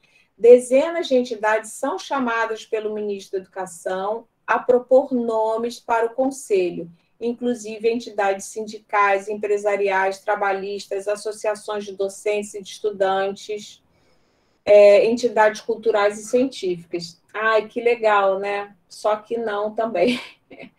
Depois vocês vão ver que os conselhos acabam sendo muito... Tem outras formas de impor, que os conselheiros acaba que a gente faz acaba se formando uns conselhos que a gente antigamente, na minha época, chamava de conselho chapa branca, né? O que é chapa branca? Chapa branca é os carros oficiais, né? Eles têm a placa branca, pelo menos antigamente tinham, né? A placa do carro, do automóvel, era branca. Então, chapa branca significa que é governista, né? Então, tudo que a gente não quer é que os conselhos sejam governistas. Os conselhos têm que estar para além do governo, tá? Mas a gente não conseguiu, mas pelo menos na lei está dizendo que sim. Mas eles conseguem burlar. A nova LDB deverá dar especial atenção ao atendimento escolar para as crianças de 0 a 6 anos. Tá? Isso aqui foi uma coisa muito importante. Por quê? Porque se percebeu, por vários estudos, né, que as crianças, isso é uma luta até hoje, que as crianças que não tinham acesso à educação infantil de 0 a 6 anos eram justamente essas crianças que fracassavam na alfabetização. Tá? Então, assim, criança, filho de classe média e alta, pode até não ir à escola de 0 a 6 anos, porque ele tem um ambiente na casa, tem livro, tem tudo, né? E aprende as coisas. Agora, as crianças das camadas populares, se elas não têm acesso ao ensino, à educação infantil, elas entram para a escola numa situação de desvantagem muito grande. Elas fracassam. Não é culpa delas, coitadas, né? Porque eu tenho relatos de pessoas que comentam assim, que as crianças entram para a escola sem saber... Com 6 anos de idade, sem saber as cores, sem saber as formas geométricas, o que é redondo, o que é quadrado. A gente pensa, nossa, será possível que uma criança de 6 anos não sabe? É possível, sim. Basta nascer numa família de analfabetos, né? Pobres, não ter acesso a livro, não ter acesso à instrução, ela vai chegar na escola desse jeito. E aí ela vai ter muita dificuldade, tá? E aí, isso foi contemplado? Não foi contemplado, tá? Porque o que foi priorizado foi a educação de 7 a 14 anos. Depois a gente vai estudar isso muito detalhadamente, a gente vai ver que nos anos 90 foi a educação fundamental de 7 a 14 anos que foi privilegiada. Tá? A gente vai ver que na história da educação brasileira a gente tem a teoria que eu falo do cobertorzinho curto, né? A gente tem um cobertor pequenininho e aí ele vai passando de uma fase para outra. Nunca tem um cobertor que cobre tudo ao mesmo tempo, né? Então, nesse período, nos anos 90, a atenção maior foi dada para o ensino fundamental. Número 8. A nova LDB deverá buscar a constituição de uma escola unitária de caráter nacional. Quem é que levantava essa bandeira da escola unitária de caráter nacional? Um documento que a gente estudou. Quem lembra? O manifesto? O Manifesto dos Pioneiros, né? Uma escola unitária, mas não uniforme, né? Uhum. Como garantia de acesso a todos os brasileiros, uma formação básica comum, independente do nível de riqueza regional, né? Não sendo uma escola única, pois diversa, Mesma coisa do manifesto. Por não preverem um sistema nacional de educação, a Constituição e a LDB não criaram as condições legais para o desenvolvimento de uma escola unitária. Tá? Esse termo a gente vai ver na discussão da LDB de 96, ele não aparece. Sistema Nacional de Educação não aparece. Esse termo a gente perde. Tá? A nossa proposta de LDB tinha esse termo. Lembra daquele esqueminha que a gente fez da LDB de 61? Que tinha o que os privatistas queriam, o que os publicistas queriam, o que se formou? A gente vai fazer a mesma coisa com a LDB de 96. Então, os publicistas queriam que no texto da LDB de 96 fosse escrito isso, né? Defesa de um Sistema Nacional de Educação. Mas isso não foi conquistado. 9. A LDB deverá determinar a descentralização administrativa dos sistemas educacionais, pois o caráter unitário da escola só adquire pleno sentido a nível local, onde o número comum do currículo articula-se com o contexto específico da escola. Então, ela queria, porque assim, o que acontece? Durante a ditadura militar, então, essa questão da descentralização e centralização. A centralização é uma coisa própria dos regimes autoritários, né? O regime autoritário é muito centralizador. Então, no regime militar, as disciplinas, os conteúdos, era tudo muito determinado, sabe? E tinha pouca margem de liberdade para as escolas fazerem seu projeto político-pedagógico, por exemplo, não existia isso, sabe? Era uma coisa toda vinda do governo federal, que as escolas todas eram obrigadas a cumprir aquilo. A descentralização das instituições educacionais foi a teoria da LDB em termos financeiros, administrativos e pedagógicos, mas houve uma contradição. O que aconteceu na LDB? Ela descentralizou, falou assim, olha, em termos pedagógicos, financeiros, está descentralizado, cada escola vai se organizar do jeito que quiser. Só que depois, o que ela centralizou? A avaliação, o sistema de avaliação. É como é hoje, né? Como é que é hoje? Como é que funciona hoje? Hoje, cada escola tem a liberdade de se organizar como bem quiser, escolher seus conteúdos, só que depois o governo federal, por exemplo, no ensino médio, né, por mais que cada instituição de ensino médio, cada escola de ensino médio tenha a liberdade de se organizar do jeito que quisesse, agora já mudou, né, porque o ensino médio a partir do ano que vem já vai ser posto em prática a reforma, né? Mas o governo federal avalia todos os níveis com uma mesma prova única para o Brasil inteiro.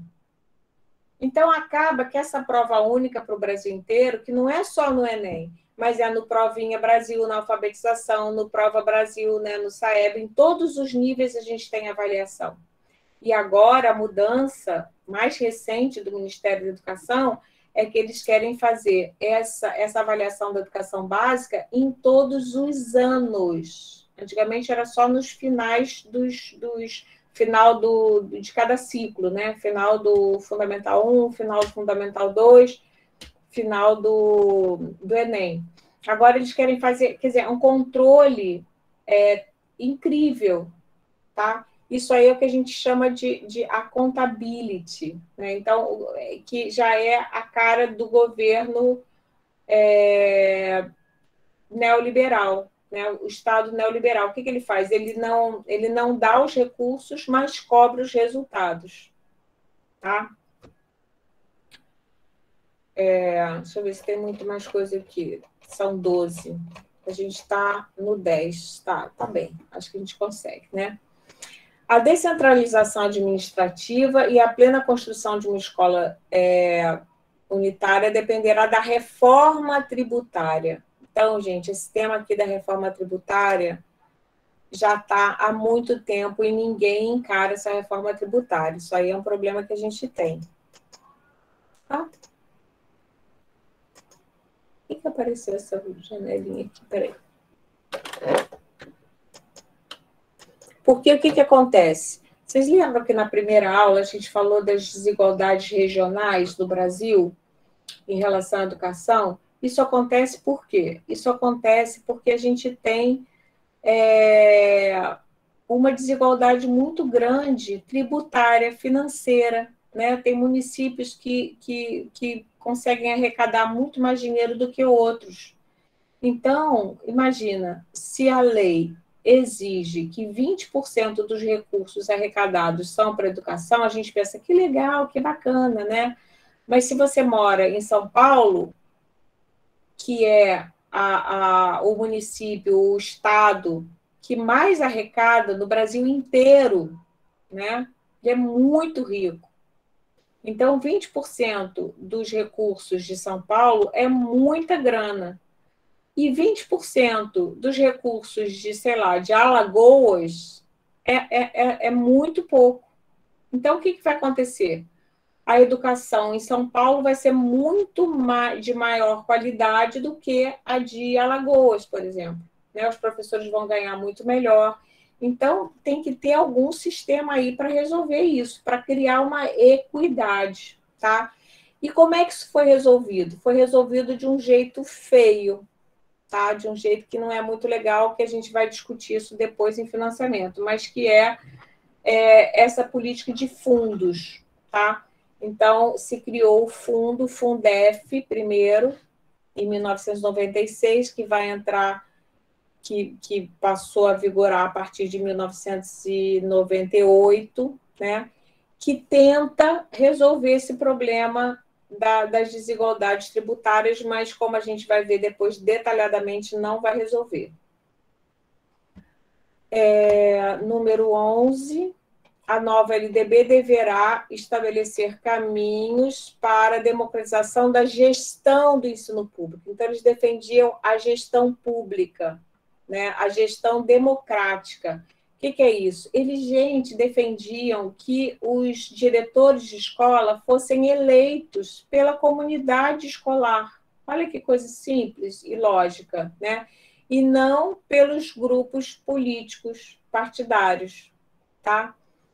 E isso a gente conseguiu também, isso entrou a gestão democrática. Na prática não funciona tão bem, mas pelo menos na lei está lá. Número 12 e último, condição necessária, embora não suficiente, da expansão e melhoria da qualidade do ensino público em todos os níveis é a valorização do magistério, que atua nos 3 graus. Então, o que acontecia? Eles estavam prevendo aqui, tá? Um aumento muito grande, olha, além da inadiável recuperação das perdas salariais que foram acumuladas durante todo o período da ditadura. Por que a gente tem perdas salariais? Se eu fizesse uma pergunta de prova assim, por que houve perdas salariais para a classe dos professores durante a ditadura militar? Qual é a resposta certa? Uma frase. Eu sei. Quer tentar, Gustavo? Não? Olha só, por quê? Poderia repetir, professora? Porque que houve perdas salariais da classe dos professores durante a ditadura militar. Por que os professores passaram a ganhar tão pouco? Que eles não eram valorizados? Essa resposta não vale, porque valorização significa ganhar bem, né? Mas, assim, porque a gente pensa assim, valorizar é o quê? Da onde sai o dinheiro? Né? O que os militares fizeram? Eles não tiraram a vinculação de recursos com a Constituição de 67? Então, como é que eu podia pagar bem o professor se eu tinha tirado a fonte dos recursos? Tá? Isso é uma coisa. E outra coisa, diminuindo o recurso, eles duplicaram a obrigatoriedade. Eles criaram o dobro de vagas. Então, é claro que os professores passaram a ganhar muito menos. Tá? você tinha você tinha menos recursos e mais professor para pagar. Então, o que aconteceu? O salário ficou muito ruim, por isso que eles começaram a fazer um monte de greve. Entenderam, gente? Então, a resposta são essas duas coisas combinadas: tirar dinheiro e expandir, né? Contrataram uma porção de professores para as vagas novas que eles criaram, mas sem recursos. Então, não aumentava nunca o salário dos professores, era uma miséria, tá? Todo funcionário, conseguimos isso? Todo funcionalismo público, inclusive o magistério, teve o direito de greve, porque na ditadura militar não tinha direito. Gente, aí você pensa assim, então como é que as pessoas faziam greve se não tinham direito à greve? Né? Elas eram demitidas, simplesmente. Tá? O governo militar chegava e demitia metade dos grevistas, era uma coisa absurda, né? Então, durante o período mesmo dos anos de chumbo do governo militar, não se podia fazer greve, não se fazia greve mesmo. E se fizesse greve, todo mundo ia ser preso, né? Simplesmente, porque era proibido fazer greve. Nessa época começou a ser possível, mas era uma coisa já muito arriscada, tá? Mas essas pessoas lutaram, foram para a rua para conseguir as poucas melhorias que a gente conseguiu, que a gente tem até hoje, que a gente está perdendo. Teve o direito de greve reconhecido pela Constituição e, em consequência, suas associações se transformaram em sindicatos. Os sindicatos também estavam proibidos. Então, isso também foi uma coisa bem bacana. Mas as perdas salariais de décadas de descaso dos governos para com a educação deixaram de ser recuperadas. E também não foram estabelecidos pisos salariais. Isso só vai ser criado, o piso salarial para o professor, no governo do PT.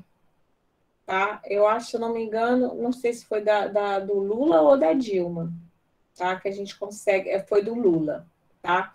Que consegue estabelecer piso salarial. Mas também a gente vai ver que os prefeitos, o governo, a União não repassava para que os governos municipais pudessem honrar esse piso que a própria União tinha decretado. Entende? Porque, assim, para São Paulo é fácil pagar o piso, né? Mas no interior do Alagoas é impossível. Então, o que o governo federal tinha que fazer? Tinha que ajudar, tinha que complementar, mas não complementava. Então, também... Mas aqui, nessa década, a gente não conseguiu nada. As perdas não foram recuperadas, não foi estabelecido o piso salarial. Em certos municípios com pequenas redes de ensino, especialmente municípios de alta receita de impostos, os salários do magistério público foram elevados naquelas administrações que dão efetiva prioridade à educação popular.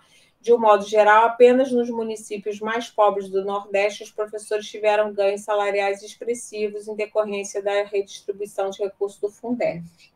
Tá? Isso aí a gente vai estudar depois. Muita coisa por hoje, vocês estão exaustos, né? Até eu fiquei cansada, foi muita coisa. Tá? Dúvidas, gente?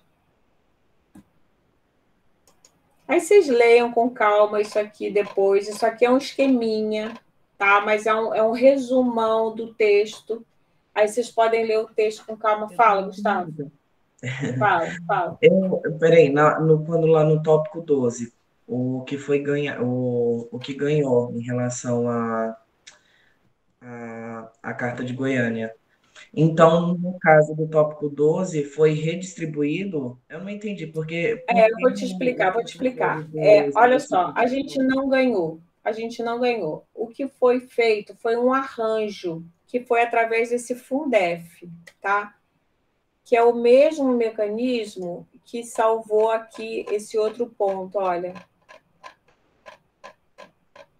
Do ensino... não sei onde está mais. Da reforma tributária, lembra o ponto da reforma tributária? Não sei qual era. Que dizia que tinha que fazer a reforma tributária. Só que eles não fizeram reforma tributária, nem o PT fez reforma tributária, ninguém faz reforma tributária nesse país, ninguém faz mesmo. E aí, o que acontece? Como é que eles equalizaram? criaram o Fundef. Como é que funcionava o Fundef? Basicamente, vou contar para vocês.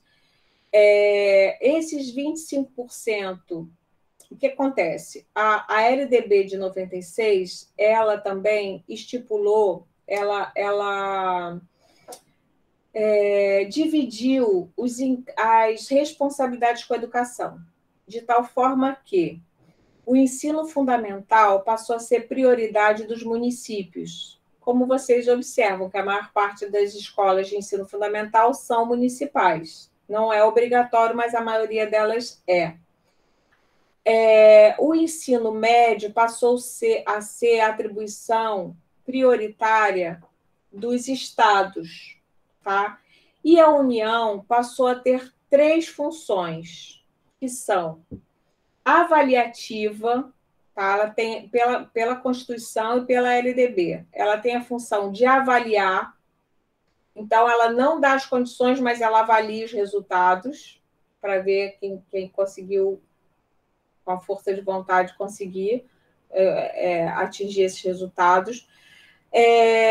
Ela tem uma função redistributiva, tá? Então ela pega os dinheiros dos estados e dos municípios e redistribui de forma mais ou menos equalizada. E a terceira função, aliás, tem 4, e a terceira função é suplementar aqueles que, com seus recursos, o interior de Alagoas, que não consegue pagar o piso salarial para os professores, a União é obrigada pela Constituição e pela LDB a complementar. Só que ela não complementa, tá? A gente vai ver isso ao longo da disciplina. E a quarta função da União é manter todos os estabelecimentos, independente de qual nível, de qual etapa de ensino ele é responsável, desde que sejam federais. Então, todas as escolas federais... Então, tem gente que acha que a União, que o ensino superior é obrigação da União. Não é, tá? A União só é responsabilidade da União as universidades federais. Tudo que for federal é atribuição da União. Então, por exemplo, o Colégio Pedro II é um colégio de ensino fundamental e médio, não é isso? E é responsabilidade da União. Por quê? Porque é uma escola federal. Tá? Mas a UERJ, por exemplo, que é uma universidade, que é ensino superior, não é atribuição da União. Por quê? Porque não é uma universidade federal, é uma universidade estadual. Então, quem tem que bancar a UERJ é o Estado do Rio de Janeiro, tá certo? Então, o que a União faz? A União recolhe esses dinheiros, esses 20% de todo mundo. Então, o São Paulo dá o 20%, aí São João del Rei... Não, deixa eu pensar, municípios de São Paulo, me ajuda aí, Gustavo. São Paulo, capital... Oi? Itu, Sorocaba, Aparecida. Itu, Sorocaba, Aparecida, você bota, todo mundo vai botar os 20%. Os 20% da capital vão ser mais, não vão ser mais? Aí bota tudo junto e 60% desse bolão vai ser distribuído de volta, tudo isso quem faz é a União, em função do número de matrículas de cada município desses, de tal forma que você consegue uma equalização intraestadual. Dentro do mesmo estado, todas as matrículas vão ter o mesmo valor, porque eu somei tudo e dividi pelo número de matrícula. Então, sem fazer a reforma tributária, eu consegui equalizar. Mas eu consegui equalizar dentro do estado de São Paulo. Mas o professor do estado de São Paulo vai continuar ganhando bem mais do que o professor do interior da Alagoas. Entendeu? Isso daí é o Fundef. Depois eu tenho um esqueminha bem legalzinho para explicar o Fundef bem direitinho, tá? Quem quiser já ir assistindo, assim, porque já é um tema, né? Não dá para a gente... As coisas vão vindo juntas. Mas no canal tem uma playlist com entrevistas do Nicholas Davis, e tem uma que ele explica o que é o Fundef, ele vai explicar isso direitinho para vocês, tá? Vocês podem ver lá, tá? Então, o que acontece? Por conta do Fundef, como eu equalizei, quem ganhava pouco, o Nicholas Davis ele explica o seguinte, que essa política de fundo é uma política de soma zero. Por quê? Porque quem tem mais, coloca mais no fundo, quem tem menos, pega mais. Mas então você acaba nivelando por baixo, entendeu? Então, aqueles municípios mais pobrezinhos tiveram ganho com o Fundef. Mas os que eram mais ricos tiveram perda com o Fundef, porque tiveram que ajudar os mais pobres. Entenderam? E, no final das contas, com esse arranjo, a União quase não tinha que fazer a função dela supletiva, porque os próprios municípios, um ajudando o outro, eles já conseguiam chegar no nível mínimo exigido. É meio complicado isso, tá? Mas acho que a gente para por aqui, porque senão fica muito cansativo. Mas obrigado, professora. A senhora respondeu. Agora eu entendi por que os professores das zonas mais pobres ganharam e tiveram um aumento de salário mais expressivo. Exatamente, entendeu? Porque isso na verdade, a União ela faz esses fundos, essa política de fundos é uma política muito sem vergonha. Porque ela busca a equidade a partir dos próprios entes federados. Os mais riquinhos ajudam os mais pobres, e aí a União não precisa ajudar, entendeu? Aí acaba que a União se safa, não precisa botar a mão no bolso dela. Entenderam? Então tá, gente, desculpa, hoje eu me alonguei, mas essa matéria é muito... Valeu, gente, boa noite, professora, obrigado pela aula. Boa noite, obrigada a vocês. Bom final de semana, viu? Beijinhos. Boa noite, professora. Obrigado igualmente. Beijo, Bom tchau. final de semana.